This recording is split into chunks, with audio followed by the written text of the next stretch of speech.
Chères téléspectatrices, chers téléspectateurs, bonjour. C'est un plaisir renouvelé pour moi de vous présenter votre émission Fiscalité sans frontières. Aujourd'hui, nous allons nous pencher ensemble sur le Sénégal.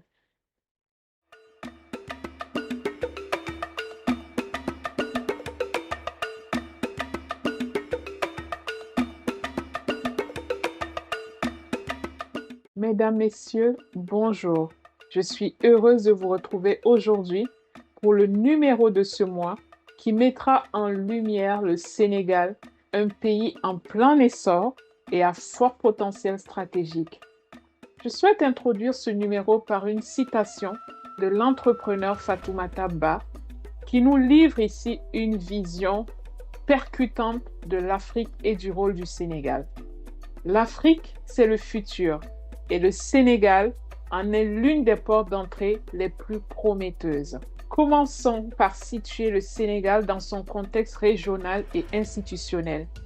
Le Sénégal est l'un des pays les plus stables d'Afrique. Sa démocratie est ancienne, ses institutions solides et sa diplomatie influente en font un acteur respecté sur la scène continentale. Situé à l'extrême ouest du continent, avec un accès direct sur l'Atlantique, le Sénégal est un carrefour naturel. Sa capitale Dakar abrite de nombreuses organisations internationales et constitue un hub de services, d'innovation et d'affaires en Afrique francophone.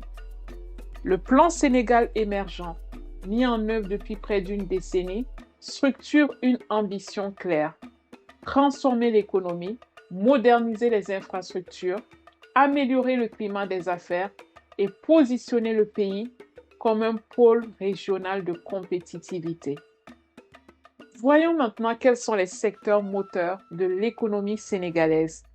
L'agriculture se modernise avec l'émergence de pôles agro-industriels, des cultures d'exportation plus diversifiées et des investissements dans la transformation locale.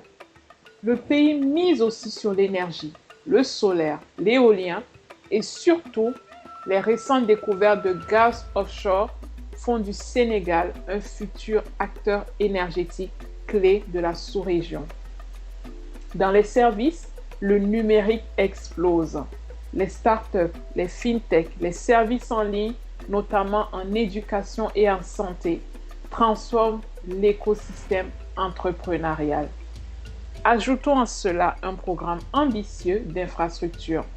L'extension portuaire, nouvelle ville de Diamniadio, les autoroutes modernes, aéroports internationaux connectés, tous les leviers sont activés pour attirer les capitaux.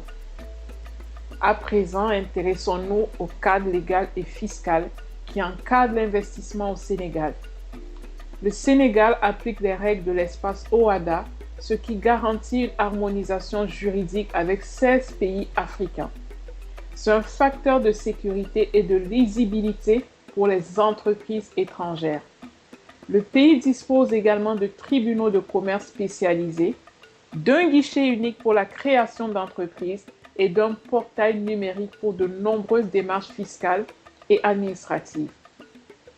En matière fiscale, l'impôt sur les sociétés est fixé à 30%, la TVA s'élève à 18%, et il existe également des allègements pour les jeunes entreprises innovantes, les secteurs prioritaires et les entreprises exportatrices. Le Sénégal est également signataire de conventions fiscales et membre du CIRDI pour la protection des investissements.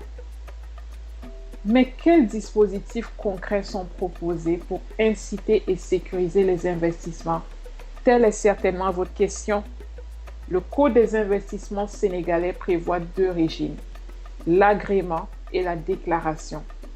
Ils permettent tous deux de bénéficier d'exonérations fiscales temporaires, par exemple sur l'impôt sur les sociétés, la TVA, les droits de douane, d'une réduction de l'impôt minimum forfaitaire, d'un accès facilité aux fonciers industriels et aux services logistiques, de garanties sur la stabilité des conditions fiscales et réglementaires. La PIXA, qui est l'Agence pour la promotion des investissements et des grands travaux, accompagne les porteurs de projets à chaque étape de leur implantation. Des zones économiques spéciales, notamment à Diamniadio, viennent compléter l'arsenal incitatif du gouvernement sénégalais. En conclusion, terminons ce numéro par quelques repères stratégiques pour réussir son implantation au Sénégal. Le Sénégal est aujourd'hui l'un des territoires les plus attractifs pour l'investissement en Afrique francophone. Il allie vision, politique, stabilité macroéconomique, capital humain dynamique et infrastructures en développement. Pour l'investisseur structuré que vous êtes ou que vous serez peut-être, bien conseillé et engagé sur le long terme, les conditions sont réunies. Chères téléspectatrices, chers téléspectateurs, j'espère que ce numéro vous aura éclairé sur les potentialités économiques et fiscales du Sénégal. Je vous remercie pour votre attention et je vous retrouve très bientôt pour notre prochain numéro qui sera consacré au Burkina Faso. Comprendre la fiscalité, c'est libérer le potentiel de son patrimoine.